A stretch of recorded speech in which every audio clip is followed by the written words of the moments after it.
आपके भीतर होने वाली सभी अजीब चीजों का और आपके दिमाग में चलने वाले रोमांटिक विचारों का विश्वास मत कीजिए। प्रकृति चाहती है कि आप बस बच्चे पैदा करें। जब आपके हार्मोन्स आपकी बुद्धि पर कब्जा कर लेते हैं, तब आप जो भी देखेंगे आपको केवल वही दिखाई देगा। आपके जीवन के एक छोटे से पहलू पर सिर्फ उतना ही ध्यान दिया जाना चाहिए। अगर वो आपकी चेतना में फैल जाए तो ये एक अपंग जीवन बन जाएगा।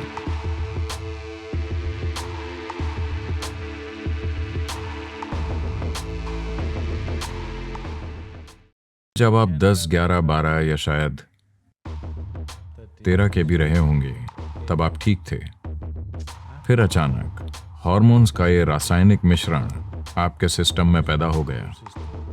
अब आप देखते हैं और अचानक हर कोई अलग दिखने लगता है।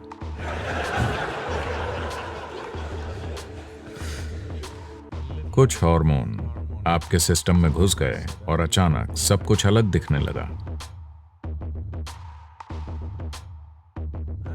जब ये हार्मोन आपके सिस्टम को छोड़ देता है, तब आप अपनी अतीत को देखकर सोचते हैं, क्या मैंने ये सारी चीजें की? उनके आने से पहले भी ये इसी तरह दिखता था, उनके जाने के बाद भी सब इसी तरह दिखता है। उस बीच के अंतराल में जब आपके भीतर चोट होती है, तो अचानक सब कुछ अलग दिखने लगता है। बहुत कम मनुष्य इस चुभन को दरकिनार कर पाते हैं और जीवन को वैसा ही देखते हैं जैसा वो है। और तब वो इस चुभन का उसी हद तक भोग करते हैं जहां तक जरूरी है। बाकी सबको यही चलाती है, वो अपने जीवन को इसी के इर्द गिर्द आकार देते हैं। तो ये एक बीच का दौर है।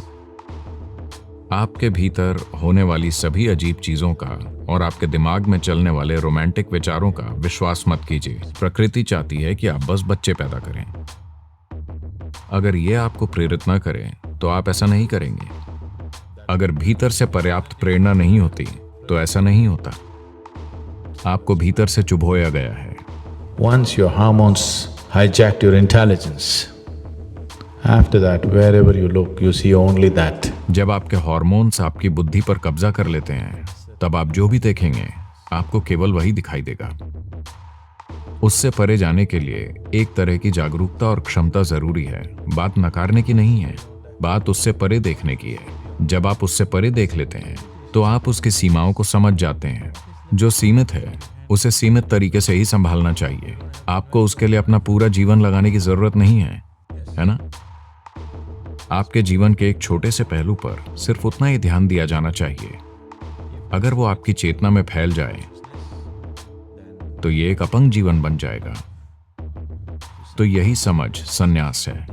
तो संन्यास का अर्थ बस यही है कि आप अपने जीवन को आपके सिस्टम पर होने वाले रसायनों के अस्थायी प्रभाव के आसपास नहीं कर रहे।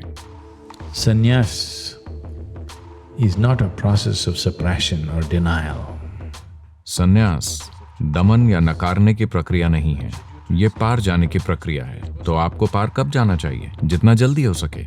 हाँ, आपको दमन कब करना चाहिए? कभी नहीं, क्योंकि दमन कोई समाधान नहीं है। परे जाना समाधान है। परे जाना सिर्फ समाधान नहीं है, ये उससे कहीं परे है, ये समस्या से भी परे है।